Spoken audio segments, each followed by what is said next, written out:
Hello, my name is Peter Schwartzman. I'm the mayor of Galesburg, Illinois. I'm here to present an overview of community centers.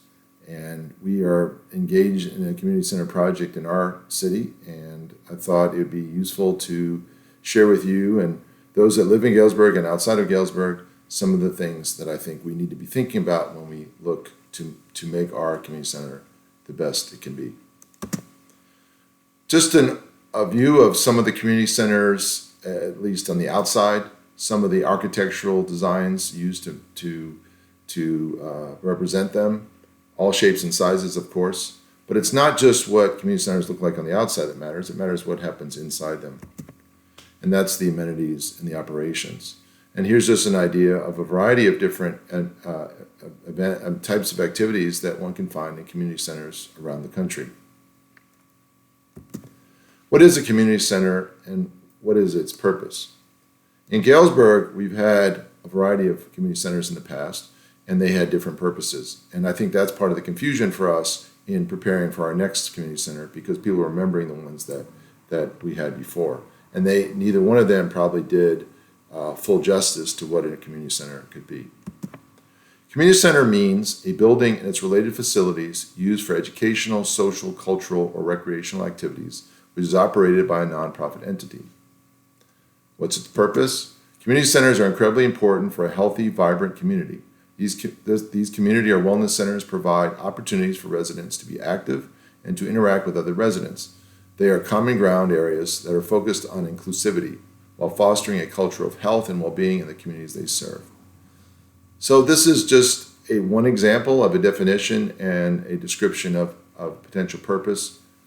I think it does justice for the community center that I intend to support as we move forward. We need a place where people can meet, connect, and support each other in wellness and health and this well-being. What are the core amenities of a community center? Well, I've broken it up into 4 categories. We have the physical activities that will take place there.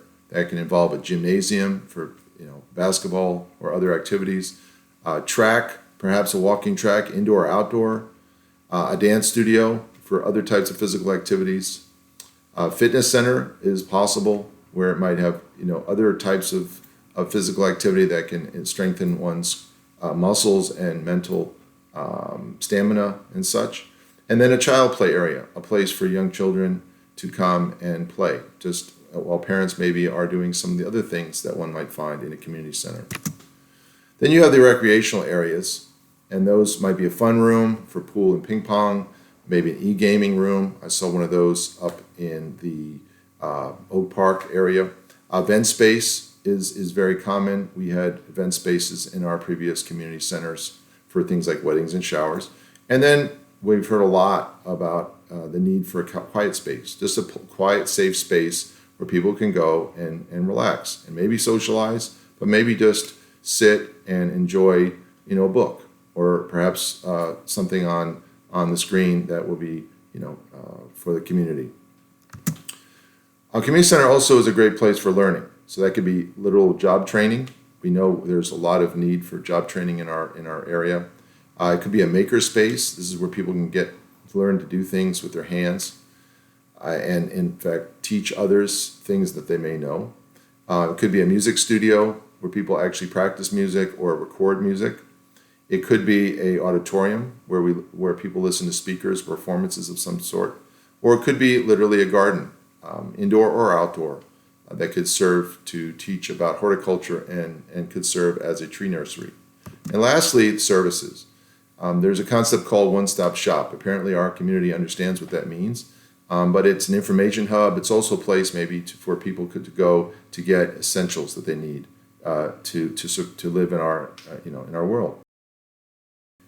Very importantly, and often overlooked in a community center, but often found in community centers, are places where daycare and childcare and elder care take place.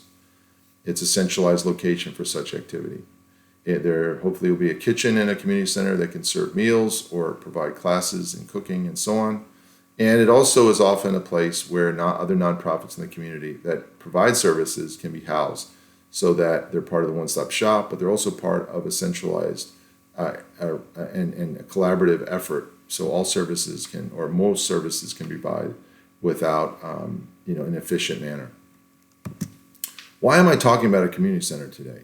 Well, I'm talking about it, one, because we've been talking about it in our community for several years. But let me be specific about Galesburg. A community center is a core element of any city, in my opinion. And I find these when I go other communities. I see them, and I see their vibrancy. I grew up in one in Northern Virginia. It was very impactful in me during my teenage years. So we don't currently have a collective community center.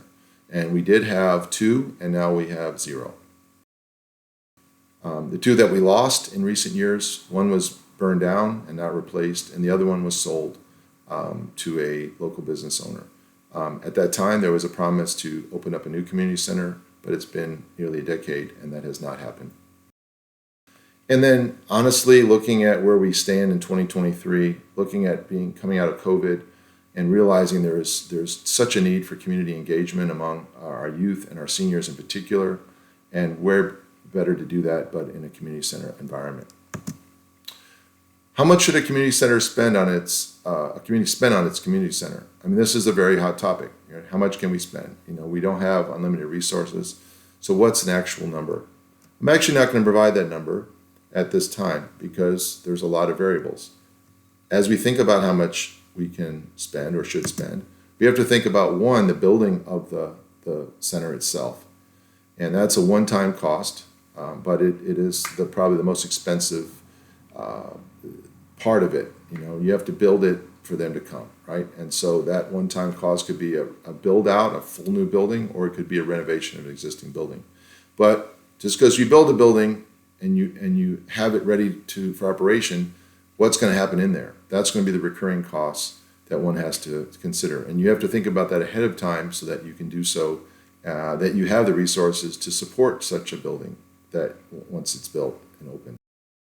The keys in understanding how much a community should spend, first of all, we need to determine the need, and where the gaps are. Identifying, what people are having trouble accessing basic things. Are things affordable? Are there things that people want to do that they can't do yet in Galesburg? That's really important step. Secondly, I would argue we have to be ambitious and we have to be aspirational. This is, again, a core element of any community. And so if we're going to have a community center, we want it to be something that we're proud of and something that tells the story of our city and the vibrancy of it. We have to examine resources, as I said, right? So when you do that, you have to look at what we have in our own city. What do we have to spend on capital build-outs or in the future operations? And there have to be revenue sources that are allocated to that. But beyond local resources, we also have to think about what state or federal dollars can be brought to bear. These are projects that are very much supported by state and federal dollars. We've recently learned this. This is something that is not unusual. It's not unexpected. Also, if we have if a community or city has a strong, consensus toward a particular project, I have every reason to believe, right, that philanthropic giving will help support it, both in terms of building it. There's naming rights available, but also in terms of the operational costs and the programs that will occur there. And that's something that needs to be looked at and considered even before the building is built. And lastly, you got to right-size the project. You've looked at needs and you've looked at opportunities, you've looked at resources. Eventually, you've got to right-size the project. What can you afford and what can you do? And then you have to make a decision. And that might be the hardest thing. It seems to be maybe the hardest thing that we're having is coming to some decision on this project. What options exist for Galesburg? Well, many have been previously considered. There are 5 sites here that have been considered, and they have, we have a cost estimate of what that would require. The community, some members have balked at those numbers and are looking for other opportunities. So now we have an opportunity to look at some other possibilities. Those possibilities may come in at a slightly cheaper amount, and they might be more centrally located. They might be more attractive for other reasons, given the interests of the community. The keys in deciding what option to go with, we have to address the needs. If we don't address the needs, then we're essentially wasting our time. right? If we're not addressing real needs, then what we build will not serve those needs, and our mission will not be accomplished. We need for our community center to be a lighthouse. It's a place that people can see. Everyone in the city should know where it is. Everybody knows what's there. Everyone outside of the city will know that it exists, and we'll be drawing in people from outside our community. Hopefully, perhaps as an attraction to move to Galesburg. Communities that have strong community centers are attractive to young families in particular, and potentially retiring members of our community and other communities as well. We want to avoid duplicating existing programs. Galesburg has a lot of rich programs going on for many of its residents, and we don't need to replicate all of those. So when we talk about needs, that's when we address that. And we need to be cautious, right? And I think going into this project, we knew that. We've reached out to the nonprofit sector in particular to see what they offer, and we don't want to duplicate. And frankly, I would argue that a community center in Galesburg would serve as a gateway to other venues, right? It will allow for those entities to come to the community center, do some of their programming, and then recruit those individuals to wherever they're housed in other parts of the community. And lastly, I would argue that we don't know what this community center will look like in the future, so there should be opportunities for it to grow. Hopefully it will be successful, and then it will encourage more people to come here, and then there'll be opportunities to expand. We see many projects that start off at phase 1 have materialized into phase 2, phase 3 over time. I think that's a responsible way to deal with this matter as well. Get involved. So how can you play a role in this? We have a wonderful group, Pippi and Daniel. They have a song called Show Up. Show up. If you want to be involved in this process, this is how you can do so. We have 4 ways I've come up with. There's a community center task force meetings are coming up. There's one coming up next week. There'll be ones coming up beyond that. Please come to those, speak your mind, share your thoughts. There is opportunity for open comment. We have community council communications and meetings.